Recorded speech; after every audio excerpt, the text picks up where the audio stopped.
bet you thought I wouldn't come up from there. Hello everyone! Welcome back, all you little mermates, merbabes, or mermandom. Yeah, mermandom out there. Hello. As you can see, I am dressed as a mermaid today. I mean, I could just be a crazy person who likes to dress up in shells. Who knows? You could decide, crazy shell lady or mermaid.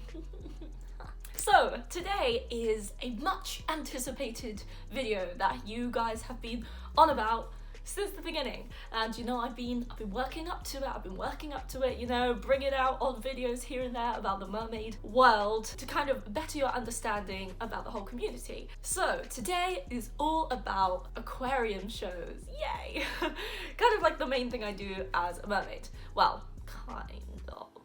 I'll get more into that. So as you guys know, I am a professional mermaid, and one of the main things that I do as a professional mermaid is aquarium shows. It involves swimming in the tank amongst all of the fish, diving down and waving at the kids, and also interacting as much as you can through the big thick pane of glass that is in between you.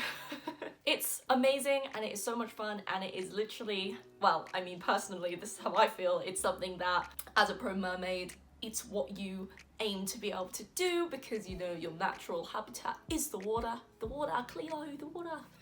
So yeah, so it's always good to be able to get to that point really. It's like peak mermaidhood, I guess. Before getting to this point though, you know, you establish yourself as a professional mermaid doing like kids parties, entertainment, like events, stuff like that. And yeah, just kind of build your character, because ultimately when you are under the water, you still need to be your mermaid character, and you need to be able to portray that underwater, which is even harder than doing it on land in front of loads of children. Yeah. So without further ado, let's get into it. Yeah. As you guys may or may not know, depends how up to date you are with my channel, I went to Mercamp, and at Mercamp I gained my first part of the qualification that I needed in order to be able to qualify for aquarium shows. So the freediving qualification I have is an AIDA 2-star pool and open water qualification, and at Mercamp you qualify for the 1-star pool and then get the chance to go to Cap'n, which is a dive centre way up north, very far away from where I live, and that's where you can go and get qualified for the AIDA 1-star open water. So after Mercamp happened, we kind of like the other mermaids who were in the camp, we all decided that we did want to go and get our AIDA 2, well, our AIDA 1-star, and also try out for our AIDA 2-star open water. So we all went up, we all had a weekend away, and it was really good fun. Well, it was my first time really swimming at such depths in like an open space of water like that. As to qualify for the AIDA open water 2-star, you have to be able to dive to 16 meters deep. Now, you know, 60 meters, it doesn't seem like a lot, but you need to remember that that's going down and then you got to come back up again. So that was where the kind of breath holds came into the whole thing. So the first time I tried it, I qualified for my AIDA 1-star, but unfortunately on that day I didn't qualify for my 2-star because my ears just would not equalize. It's a very strange feeling, you know, if you've ever been on a plane, you know, your ears pop. Basically, we have to teach ourselves how to do that because of the pressure that you meet when you go deeper and deeper. You have to be able to equalize, otherwise pain, basically. Yeah. So I was a little disappointed that I didn't get it, but after winning Miss Mermaid UK, part of the kind of winning prize was that I got freediving training, which was great, which meant I could go up to Cap'n again with my freediving instructor Steve, who is part of Apneist UK, very, very good. And he basically trained me, and I got my AIDA 2-star. Yes, super exciting, except we did it in November and the water was about 7 degrees and I was wearing 2 thick wetsuits, and oh my gosh, yeah, not fun. But I was determined. You know, if you ever meet Steve in real life, I don't know why you would, but yeah, he will be able to tell you that I was not getting out of that water until I got my qualification, because I was eager to get in the aquariums. I got my qualification, I was AIDA's 2-star qualified, and I was ready to go for my first aquarium show, which was in March the next year. Yeah, 2020. and then everything happened. So March 9th came, and for the first aquarium show that you do, you have kind of like a training weekend, so it's not paid and it's up in Manchester, so it was a little bit far away from me, but it was worth it because I mean it was a chance to swim in an aquarium, which was extremely exciting. So after my like 4-hour drive up to Manchester, we all stayed in a hotel together, I'm pretty sure. You know, I can't even remember, bubble brain. And then went over to Sea Life Manchester in the morning. Now, the prep that we had to do beforehand for the aquarium shows, basically, so we have a kit list that we have to bring, involving basically lots of towels, lots of warm clothing, high fiber, slow release energy foods, because one thing as a free diver is that you can't actually eat what you're not supposed to eat up to 4 hours before your dive. Now, obviously, when we're doing aquarium shows, it is kind of all day. I'm pretty sure, I can't remember off the top of my head, but I'm pretty sure you do 3 half-an-hour sets, or 3 or 4 half-an-hour sets, and you alternate over the day, which obviously means when you wake up in the morning, you have your food, and then you don't actually get to really eat anything substantial, at least, until the evening. So it is an extremely tiring day, yes. And actually, that day I had porridge for the first time and didn't really enjoy it, but I knew it was good for me, so I had to eat it. And I'm glad I did, because it definitely gave me the energy that I did need for the show itself. So one of the things that I very much strongly believe in is keeping the magic alive, basically. Sea Life Manchester is part of the Trafford Centre, I'm pretty sure, and obviously we need to walk through it to get to the aquarium. So one thing that I like to do, and some of the other mermaids do as well, is we wear caps and hoods and stuff to kind of keep the magic alive, while we carry our big suitcases behind us, and then we don't really look like our mermaid selves, I guess. Yeah, we just disguise ourselves as much as possible so we're not seen by any kids that may have the magic ruined for them, basically, yeah. When it gets to the actual show, we have to relax quite a bit before it, which obviously was quite hard because it was my first time ever, so I was a little bit nervous, so it was kind of hard to get my heart rate down, but I managed just about.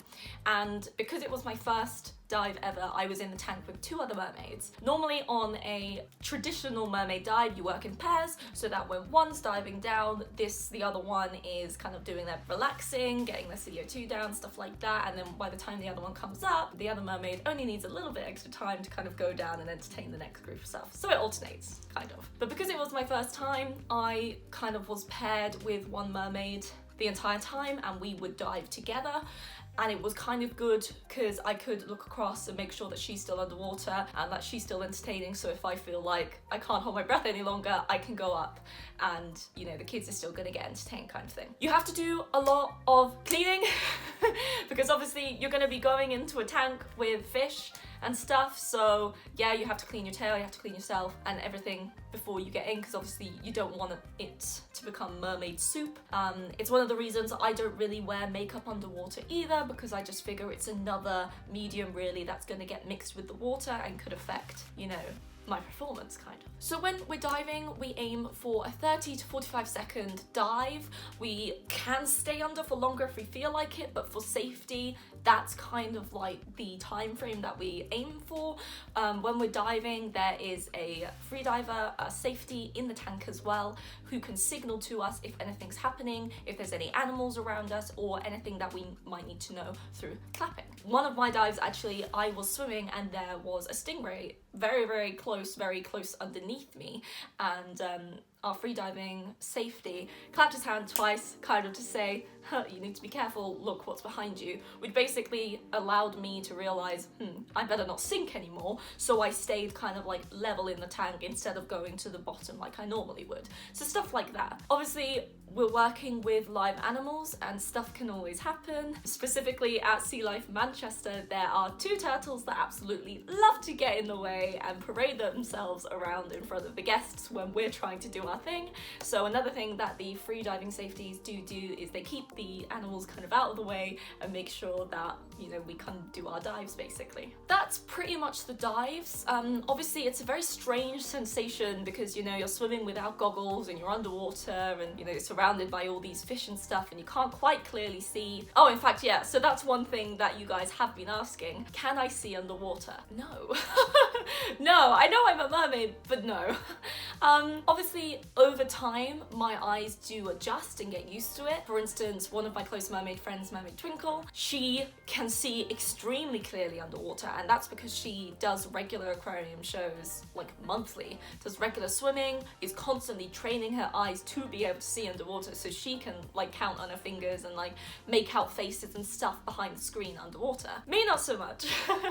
Obviously I can see where I'm going, just about, and before I even get into the tank I familiarize myself with like, oh cool, the massive head's there, the tank window's there, there's a rock formation there, and then here I can perch, so that even if for any reason my eyes decide nope, I can kind of make my way around. Obviously a huge thing about being a professional mermaid is looking comfortable underwater and looking like you live there, because of course you do, you're a mermaid. As much as I try to not show it on my face or whatever that I'm uncomfortable, because you know, I'm holding my breath and keeping my eyes open, swimming in the beautiful fishy poo water, yeah. But it's fine because I'm a mermaid and this is where I live, so yay. It's a little bit strange, but I imagine once I start getting back into aquarium shows and my eyes get used to it even more so, that I'll be able to see even clearer underwater. For instance, like if I was at the window and there was a little girl in a bright pink neon top, for instance, I would be able to pick that out because it's a bright colour.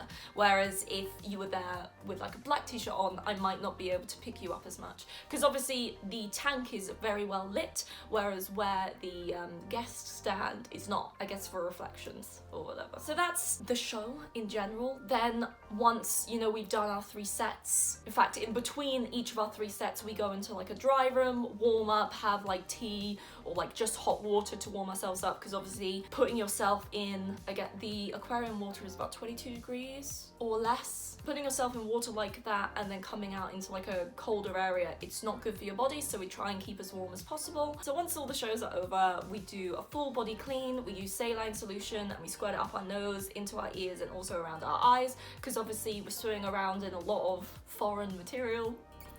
And we want to make sure that everything is cleared out as much as possible, because otherwise you can get ill, basically. And then we eat food. We eat all of the food. Carb central, because we need it, because it's been a busy day. And especially if you're working a weekend, you'll work the Saturday and the Sunday, so it's really important that we eat a big meal on Saturday to kind of keep our energy up, basically. That was an extremely quick kind of like talk about aquarium shows. I mean, I know I will be definitely doing a vlog when I get my first aquarium show back, because obviously it will be great to be able to show you guys right there and then what is happening and keep you up to date and stuff. But I hope this has answered any questions that you might have had about my aquarium shows. If it hasn't, drop a comment below and I'll try and answer it as best as I can. And yeah, if this is your first time at my channel, hello, welcome, thank you so much for watching, and if you haven't already, please subscribe. I won't judge if you don't, you know, I'm not gonna send bad vibes your way if you don't. I'm just happy that you're here and you're enjoying my content, so yeah. Anyway, thank you so much for watching, and I will see you in another video at some point. Yay, thanks, bye.